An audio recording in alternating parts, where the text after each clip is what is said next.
ஆண்டாள் திருப்பாவை பாடல் 26.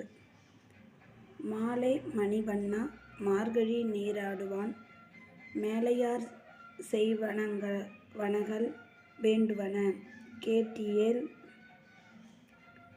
ஞாலத்தை எல்லாம் நடுங்க முரல்வன பாலன்ன வண்ணத்து உன் பஞ்சன்னியமே போல்வன சங்கங்கள் பொய்ப்பாடுடையவனே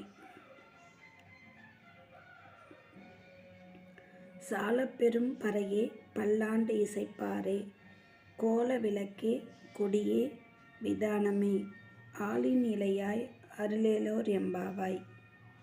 மாலே மணிவண்ணா மார்கழி நீராடுவான் மேலையார் செய்வனகள் வேண்டுவன கேட்டியேல் ஞாலத்தை எல்லாம் நடுங்க முரல்வன பாலன்ன வண்ணத்து உன் பஞ்ச சந்நியமே போல்வன சங்கங்கள் பொய்ப்பாடுடையவனே சாலப்பெரும் பறையே பல்லாண்டு இசைப்பாரே கோல விளக்கே கொடியே விதானமே ஆலின் இலையாய் அருளேலோர் எம்பாவாய்.